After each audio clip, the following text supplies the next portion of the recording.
Hi everyone and welcome back. It's come to my attention that I haven't actually told anyone what my plan with the project is going to be, so I'm going to just sort of do an overview of what I want to do. I want to basically create a simulated environment with different types of resources that the Meeple will collect in order to satisfy some kind of need system that I'm going to give them. So there would be like water, and there would be food, and there would be different obstacles that they would have to avoid. And this would basically have them figure out where the food is and where the water is, and while avoiding obstacles, possibly interacting with each other in some kind of like simulated species way, or some kind of simulation of a society. This will help with other simulations that I want to do, or games that I want to do. Basically, this is just the basis for a bunch of ideas that I have that require autonomous individuals that have needs, wants, gather resources, avoid obstacles, and so on. This was vaguely inspired by some other videos that I've seen on YouTube where people have done simulations of ants where they drop pheromones and other ants figure out where to go based on those pheromones. If there aren't any, then they just go in random directions like what I've been having so far. And basically they just figure out where the resources are and move on. So for today's video, I realized that the more Meeple I have in the simulation, the slower the frame rate is.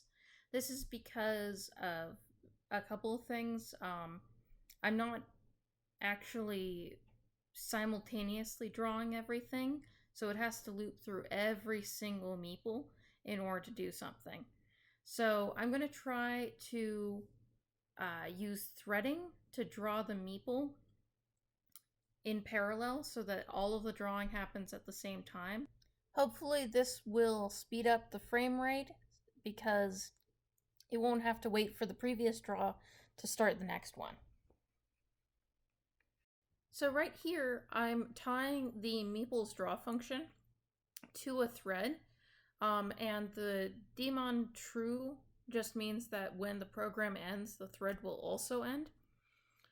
And then I'm just going to take out the Meeple draw function because I'm doing that in the thread, and we'll see what happens. Okay, let's add circles, and where are the Meeple? So let's figure out where those went. And let me just close this. Come on. There we go. Okay, so first off, I remembered that with threading that you don't actually want to keep a list of the threads that you have currently active. So I added that, and I'm just going to put this new thread in a variable so I can manipulate it. And I also forgot to actually start it. That seems to be a running theme with me. Before I start it, I'm going to go ahead and add it to that list that we have of the threads that we're using. Actually, with a bit more thought, I realized that I could probably attach the thread to the Meeple directly in its draw function, in the Meeple's function. So I'm just going to set a new attribute to this class for its own thread, and I'm just going to target it at the Meeple's draw function. This will do the exact same thing, and then when I go to the draw function, I will already have a list of all of my threads because I have a list of all of my Meeples that are associated with those threads. And I just need to tell it to start it. I'm also going to loop through it again just to make sure that I join all the threads together so that I don't move on with the draw function without waiting for all of the threads to finish. So let's see what that looks like. Okay, let's add a Meeple. And it crashes. Cool. Looks like I don't know what I'm doing there. Okay, let's gonna take out the threads there and try to add the Meeple again. And it crashes again. Okay, third time's the charm. Nope, okay. Hey, there we go. Okay, so this was after a lot of trial and error, and I finally got the functions on the thread, and it's still slow as heck, so obviously that wasn't the correct solution. Instead, I'm going to hop back into the code, and I'm going to print out when I start the threads and when I end the threads to see if they are actually acting in parallel. So it should go like first all of the threads, and then all the threads start, and then all the threads end. And that should mean that they're starting and then ending at different points. So I'm just setting this up, letting myself know that it's starting, letting myself know it's ending. This is where I realized that it doesn't actually know what color the Meeple are in the second part because it's only a list of the threads. So instead, I'm going to enumerate, which means that I'll get both the index and the actual value of the list that I have. So I'm just going to print that out. Okay. Still didn't crash. Wonderful. Now let's go over and see what the actual output is in our console. Okay. Turns out that's a lot of threads, and I really should only have one. So what did I do wrong here? Oh, I forgot to actually clear out the array after I finish running all the jobs. So let's try that again. And Meeple. Still very slow, but at least this way I'll have more data in the console. So let's go look at that, and it looks like it is actually starting all of them and then going on to the next ones and finishing all of them. So that means that they're starting in parallel and ending in parallel. It's not going start, finish, start, finish, start, finish. It's going start, finish. Unfortunately, this probably means that this isn't where it's actually slowing down the code. So let me go check where else it might be. So it's definitely not here, so I'm going to replace this with our original just straight up draw function.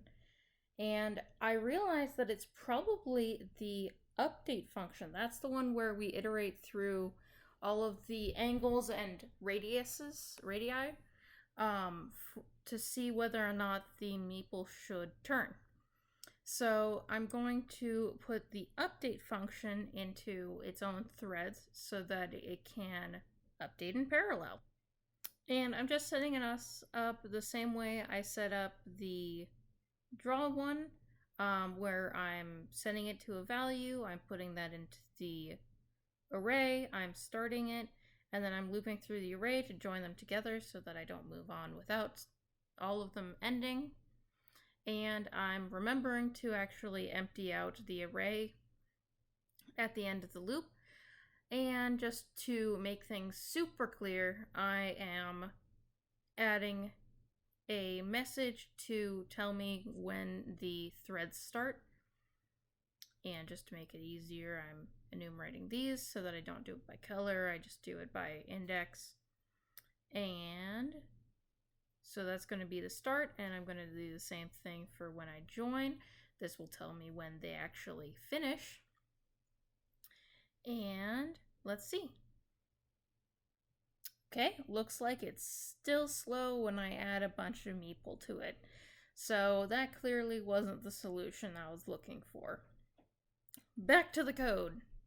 Okay, so I'm basically going to just throw my current scanning function out the window, and instead I'm going to use a cool technique from the pill image library where I'm basically going to composite a mask over an image, and then I'm going to check whether or not a black pixel exists in that image at all. This will make it so that I don't have to iterate over each individual pixel to check whether or not they contain a black pixel like I am currently, which is taking way too much time. Instead, I can use a bunch of different cool functions from the pill library to do this. So here I'm just going to do some testing with the masks to make sure I can get the shapes that I need and the positions that I need in order to get it to work right. And I'm just going back and forth trying to remember how I actually create pill images because that was a very long time ago. And I'm just going to create 2 images here. One will be red and one will be white. The white one will basically be what I composite from the red image onto. This way I can get a blank slate that I know there's nothing on there, and that's what I'm going to use later on.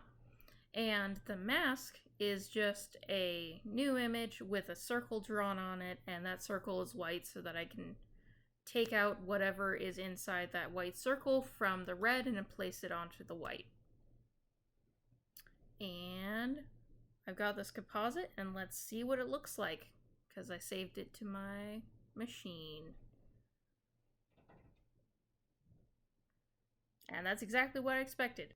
Okay, so after a bunch of fiddling around, I basically placed this into my current scanner function and just use that to replace it, and we're going to see what it looks like now.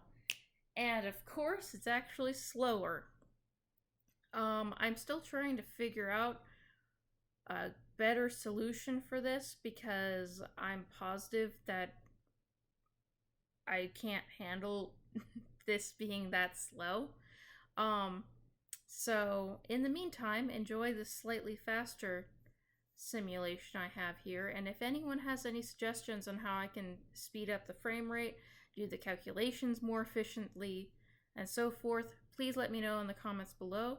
Once again, if you like this video, hit that thumbs up and have a nice day.